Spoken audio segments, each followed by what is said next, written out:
This is the 2015 Lexus IS350 F Sport. Now this car's been out for about a year now, so that new car smell is just, well, the honeymoon's over, right? So is this car the real deal for Lexus? Is this gonna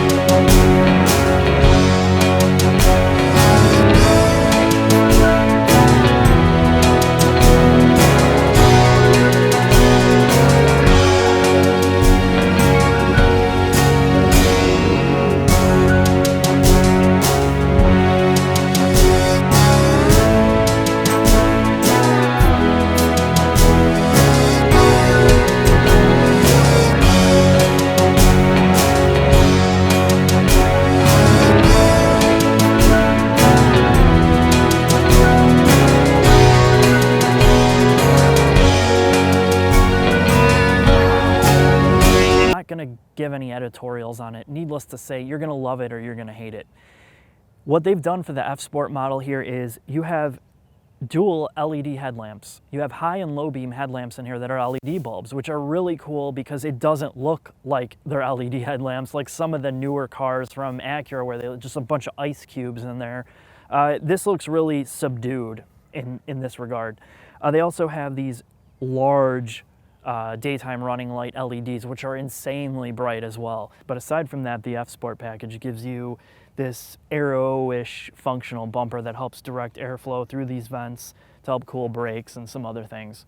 Around the back is still distinctive, it's just a little less in your face. It's got this kind of duckbill trunk lid that kind of acts as a spoiler. You have F Sport badges, and then of course the rear taillights, I actually really like how they kind of just fold. It's a unique look, you can tell it's a Lexus. And then the F Sport package also gives you these gunmetal-ish wheels, which complement this paint color specifically very well. Now if you look at the rest of the details on their car, there's little things like these nodules on the tail lights and above the side view mirrors, and this helps to stabilize airflow, and basically they're just small aero pieces.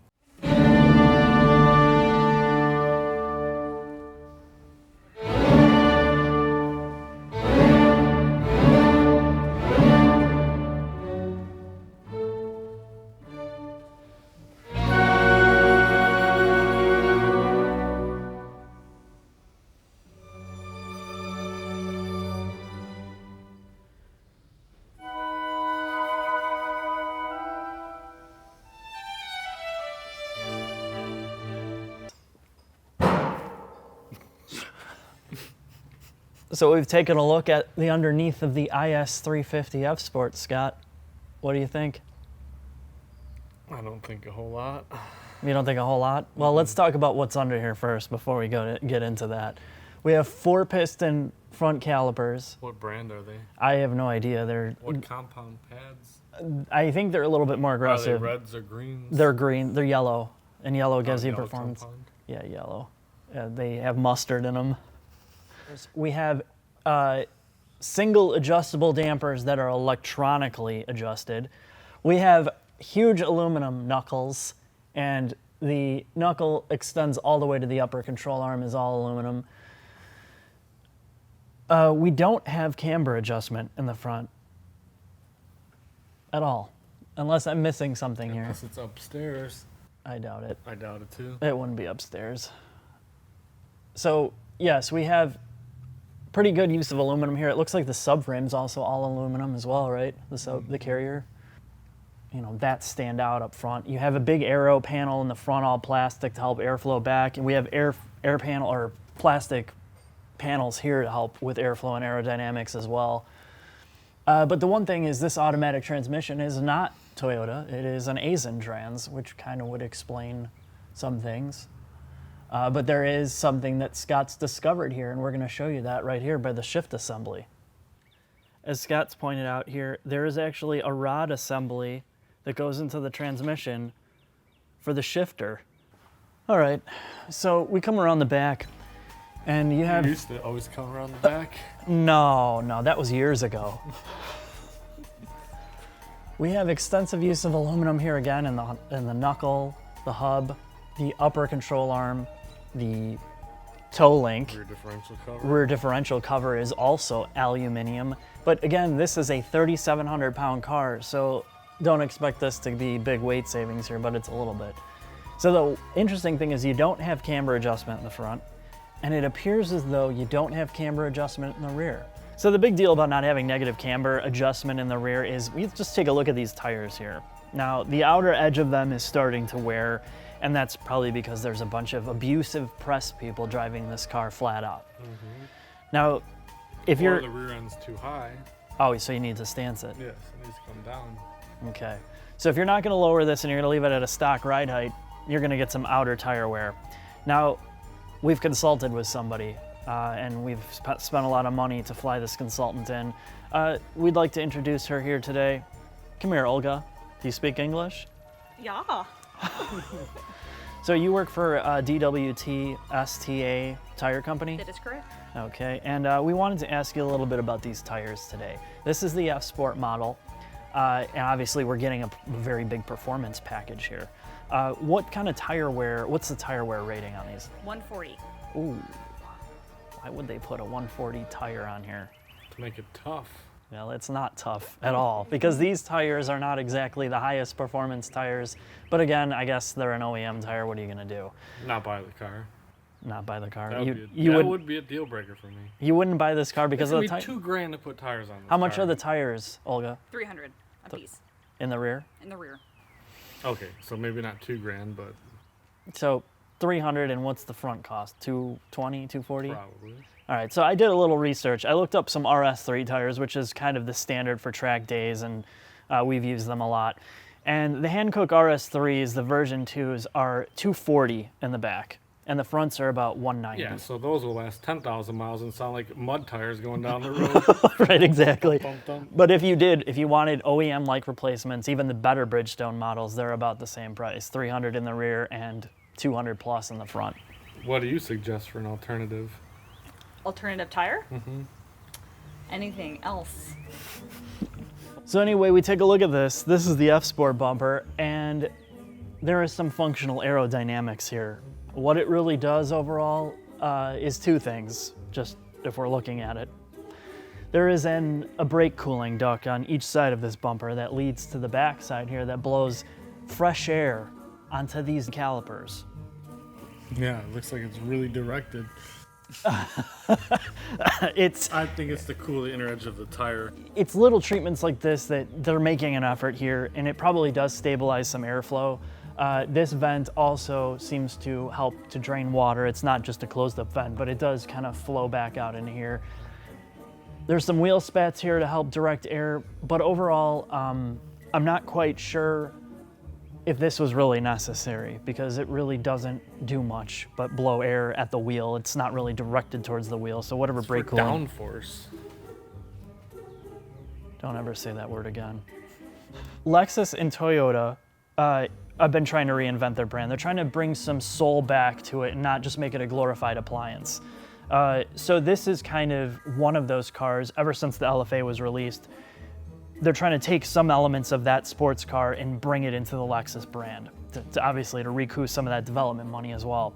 So with the IS350, the chief engineer had one goal, and that was to make this car fun to drive. So they took the competing cars like the BMW and the Audi, they took it on a track, and they found that the IS was not nearly as fun as those vehicles. So part of that work was to make this better than those cars and to keep it fun to drive. So what they've done here is they've also employed some new technology like laser screw and laser welding in the chassis and special epoxy and adhesive use on the body to make it more rigid.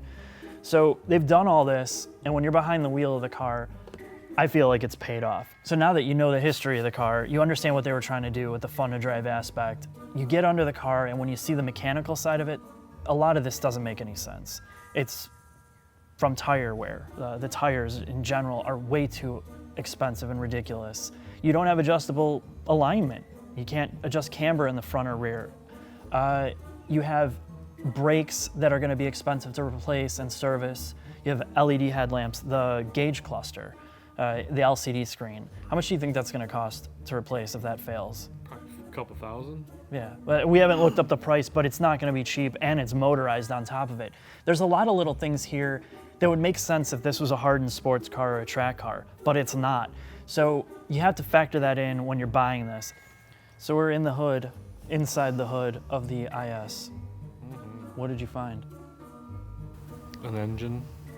How many cylinders? 8. No, it's 6. Oh no. You miscounted. Oh damn. So this motor, for those of you who are interested and follow this channel because of the FRS, this is the motor that helped inspire the direct injection system on the FRS. It includes direct and port injection. Now why that's important is you're not going to have problems like the other competition. Maybe you can show a picture of some intake valves. I'm going to show you the pictures of intake valves on the competitors with direct injection. Now that's BMW, Audi, VW. And if it happens under warranty, it's a maintenance item. They're not going to warranty it. Yeah, that's really nice of them. So by having port and direct injection, in this case, you're going to have 12 fuel injectors, 6 port and 6 direct, which is, of course, more expensive. But at the same time, you're never going to have to deal with your intake valves getting all fouled up and carbon buildup on them, because those intake valves are constantly getting sprayed by the port injectors. So that alone is worth a big separation between the competitors. This motor is going to last a lot longer and have a lot less issues going forward, and that's why they've made the same motor since about 2006. This is completely the same motor since 2006. Looks like it. You'll also see here that the adjustable suspension system has 2 modules on top of each shock tower, strut tower. Those modules look huge, but all they do is actually just turn a little pin inside to adjust the damping rates of the shocks. That's all they do. So under here, other than that, it does have some pretty smooth air intake induction into the air box. Mostly everything else looks pretty straightforward. Maintenance-wise, I don't see this being an issue at all. Change the spark plugs for me, bro. I don't want to change the spark plugs. I'll leave that for you. Dude, change the valve cover gaskets when they leak. They take all this off. It's no different than working on a town and country. You don't take the intake off on a town and country. You can reach behind it and do it. No, it's Chrysler and Honda are the only ones that had intelligence when they made a V6. Yeah, but they don't face it this way. What Honda do you know is rear-wheel drive? Oh, they're not intelligent. That intelligent. They make their stuff easy to repair. They don't make their stuff fun to drive.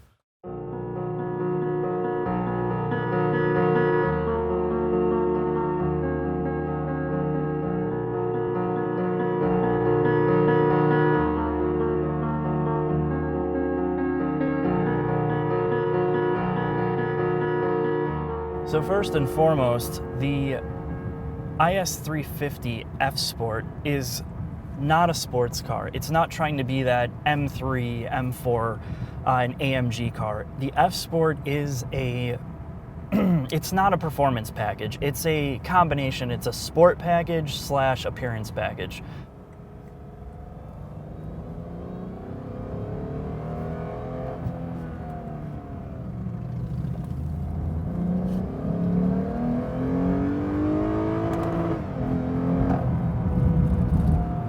In the rear-wheel drive version of the IS350 F Sport, you get this 8-speed automatic transmission, and they call it this quick shift transmission. And the truth is, it is a torque converted unit. It's like a standard automatic transmission. Now the trick is they are able to lock up the torque converter in this car. So in Sport Plus mode, you're able to get the transmission to respond faster, and it doesn't feel as much like a typical torque converted unit. So here's a little example.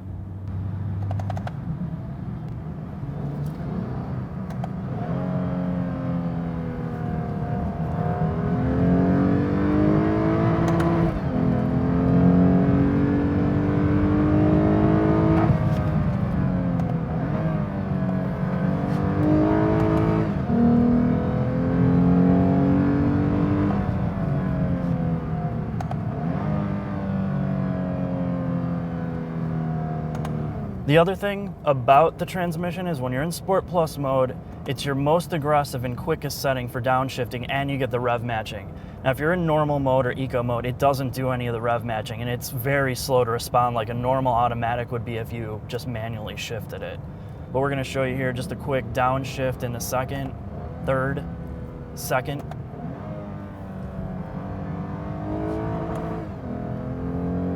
And you also get that you can bang into the rev limiter when you're in Sport Plus and traction off. If you don't have traction off, it's not going to do that as aggressively, and this is how you get the most performance out of this motor.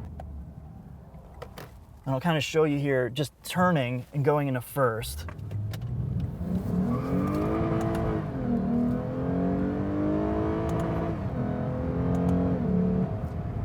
The thing that kind of is weird about this car is, you know, it's got a kind of a red line, and the car hits the fuel cutoff before the red line on the tachometer. And I know that they have this motor tuned conservatively. There's just no way around it. The motor's been out for a long time. It's got port and direct injection.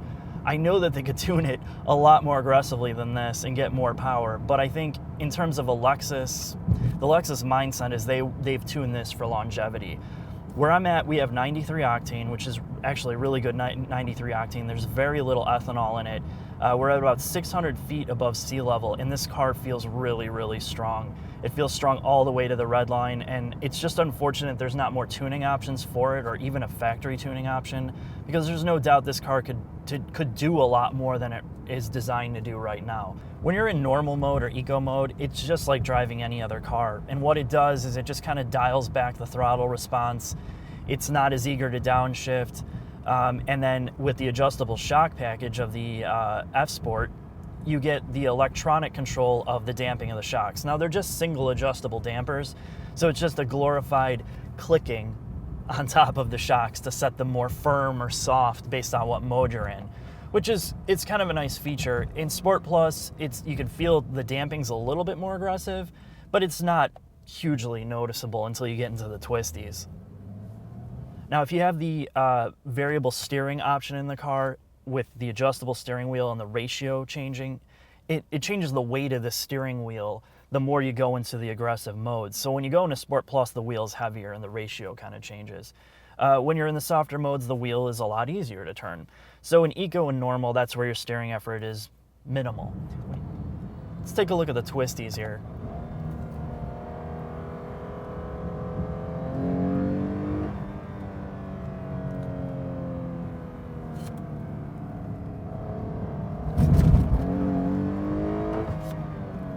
Brakes are really strong.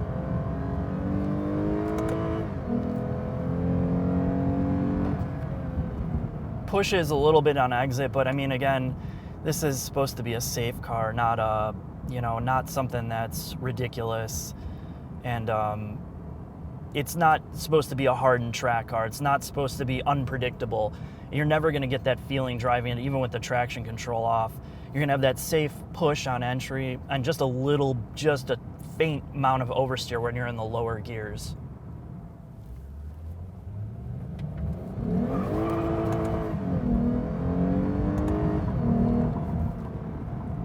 That's about the only time you're going to get any type of rear end movement is when you're launching in first gear.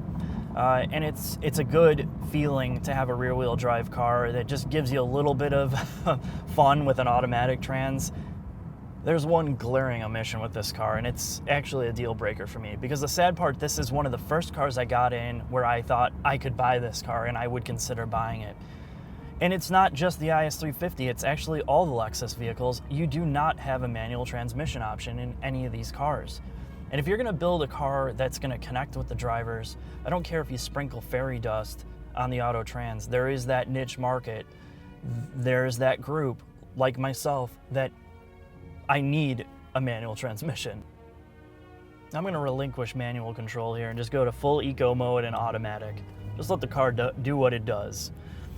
And in eco mode and in automatic mode, the car is able to get really good fuel economy for a 3.5 liter, and that's because of the direct injection and the port injection this motor has. You can legitimately get up high 20 mile per gallon, and if you're careful on the highway, you can get in the low 30s.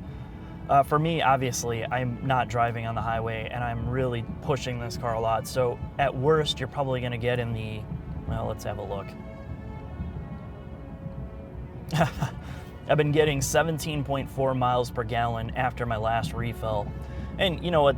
That's probably as bad as you're going to get.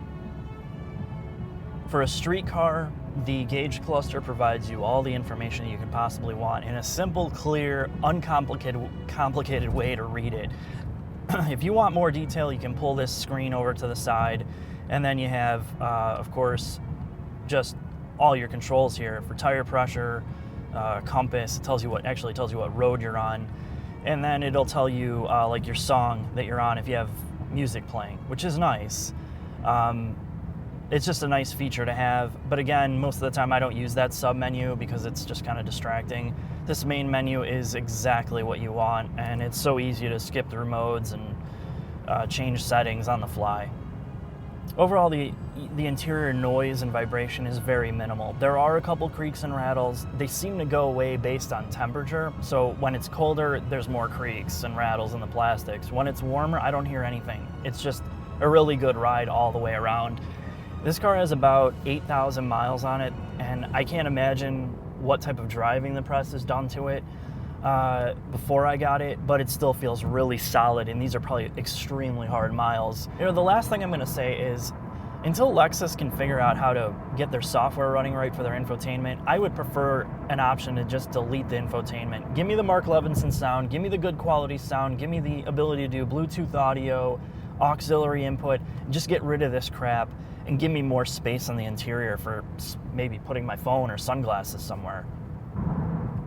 One of the biggest gripes I have about driving this car, and something I cannot get used to, is these stupid turn signals. I don't know why you can't just have a turn signal that clicks into place like every other car. So what they've done is they have this kind of digital turn signal where it kind of clicks, but a lot of times if you hit it too hard, it stays on and then you have to flip it back. There's not enough tactile feedback to know when you're really turning it full on or just tapping it to let somebody know you're turning lanes.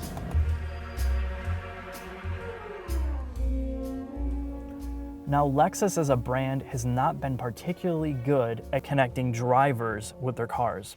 And that's something they set out to change with this vehicle and a lot of the vehicles in the Lexus lineup. As it relates to the IS350 F Sport, I love getting inside this car. And I don't say that very often about any car. As soon as I get behind the wheel, just because of how well connected I am with the steering wheel and this gauge cluster and the environment in here, I can forgive a lot of the quirks about the driving experience. The fact that it doesn't have the best transmission, that it doesn't have the most powerful motor or the best brakes, but I feel so good to be in here to drive this car, and that connection is there. And that's something that they've finally figured out how to get right. Now, if you're gonna pony up the money for the F Sport IS350, one of the absolute nicest things you're gonna get in this car is this TFT gauge cluster. And when I say TFT gauge cluster, it's just a fancy way of saying they put an LCD screen in there for the instrumentation. But I have to say, this is absolutely the best digital gauge cluster you can get anywhere near its price range. It is so simply laid out. It is very sports car inspired. It gives you a large center mounted tachometer and a speedometer right in front of your face. That's all you need. Before I got in the IS, I had this preconceived notion that this would be an American-sized interior. What I mean by that is it would have just excessive amounts of hip room, legroom, headroom, but that's not necessarily the case. The only way I can really describe this interior for the driver is it feels fitted, and that's a really good thing. Now, the area that it excels the most is in driver and passenger legroom. I can move this seat all the way back and not be able to touch the pedals at all. Now, the added benefit of that is if there's somebody that's really grating on your nerves, you just put them right in that back seat and move the seat all the way back and just crush their legs. Now, see, I have a real advantage here because I've reached out to the actual owners of this car to find out what the quirks were, what the problems were. And when it comes down to building a car, that's really your best source of information for finding out what you can improve on, because you can do all the focus groups in the world, but until somebody spends time with a vehicle like this, you're just not going to know what you need to change. So one of the things that's troubling is if you're an engineer or a tester, one of the first things you'd figure out right away is how bad the cup holder design is in this car. There's literally no room to put any drinks. I couldn't even have a glass of wine in here if I wanted to. The door cup holders are equally as worthless, and the overall storage capacity aside from the glove box is pretty weak. The armrest is a joke, pretty much, but that's because the center stack is so large. The other thing is the infotainment controller, and I talked about this on the Lexus RX 350. As much as I like that they're trying to be different, for whatever reason, what they've done here with infotainment is just horrible. It's not that the control doesn't work, it's just there's so much lag in this system that there wasn't as much lag in the RX 350. So I don't know what they did here software-wise that makes it so bad, but just from clicking around, moving to the other screens, stuff like that just doesn't seem to flow well. And when you get to the thing like the radio control screen, oh my God. It's like, I don't even know what's going on. It's such a mess. You don't know how to switch between XM, AM, tuning. It's just, the software is bad, bottom line. And when you're in a car like this, it's really kind of unacceptable at this point, especially from a Japanese manufacturer. Not only that, is again, the graphics have carried over from the other Entune systems, and they're just horribly dated looking. They're just out of clip art bin. So Lexus needs to really think about what they're doing here if they want to keep up with the competition, because when you have a company like Chrysler outdoing you in infotainment, you got a real problem there. The other thing is, speaking of Chrysler, is it's time to ditch the analog clock. Okay, it's no longer fancy or elegant when you have companies like Chrysler and anybody and their grandma putting analog clocks in a car in the digital age. Now, I am not a huge fan of digital everything, but when you take a look at modern smartwatches, what they're able to do with AMOLED screens now, you could have something really cool in here that's customizable. You could have a digital clock that's more useful. You can change clock faces, a whole bunch of stuff without putting this cheesy instrumentation in here that's really hard to read when you're driving anyway. The other thing I noticed right away is, what happens if you happen to own one of these? I don't know if you do, but I do, and I can't really find a good place to put this, because the center stack really doesn't have a place for storage. The cup holders don't fit modern phones. The armrest, well, that might be a good place for it, except it's holding my sunglasses, really, because there is no sunglass holder up here, so I have to put it here. So the only place left for this is the infotainment shelf, right? And that's probably its best function, best feature is that. But without beating up the infotainment too much, let's just go right into the silver lining of it. The Mark Levinson sound, if you have it or you're thinking about getting it, is well worth the upgrade price. This is one of the true audio setups in this price range that is actually worth the money, because it is super clear in a wide variety of music. The only weakness of it is it doesn't have real deep punchy bass. That's about the only complaint I have for it. But it makes you want to put a CD in here, because a lot of your music's you can actually hear the compression in the music. The sound system is that clear. The other thing I noticed about the interior, and this was brought up to me, is the seats. Now, I drove in this car for about 2 hours on a trip, and that was about where my comfort point ended. And now these are sporty seats, and it's really subjective. If you're a big person, it's going to be more uncomfortable than if you're small. But after about 2 hours, I started to get some butt pain and some back pain, but that's not really uncommon for any car I've been in. But one of the weird things that was brought up is the bolsters on these seats. The outside bolster is actually firmer than the inside bolster, which I don't really understand. But the other thing is, people brought up sagging in the seats. And I feel like the seat's kind of unlevel or just not level. And I don't know if it's the rails or the actual cushion sagging. So that's just another weird quirk about it. One of the biggest complaints from owners about the F Sport is its omission of memory seats and steering wheel adjustment. Well, at first I'm like, well, why does that matter, honestly? But the truth is, this is a real fitted car. So if you have two different people driving it, getting your adjustment back to where it was before is kind of a pain in the ass.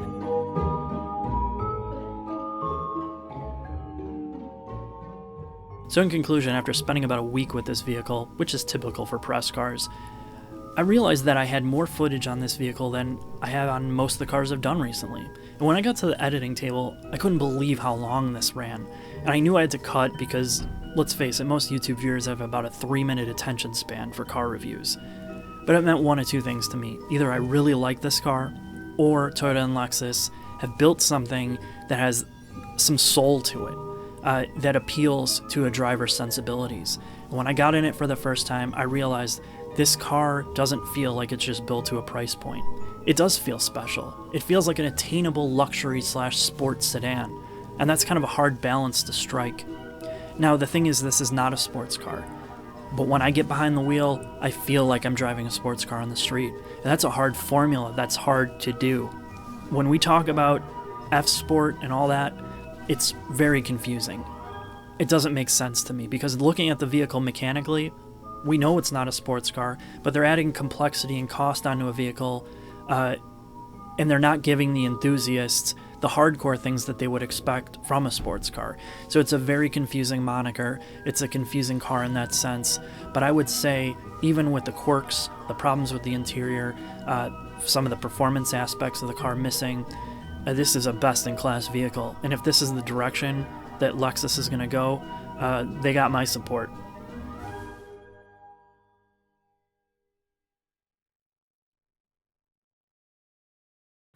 You don't need dual pistons in the back.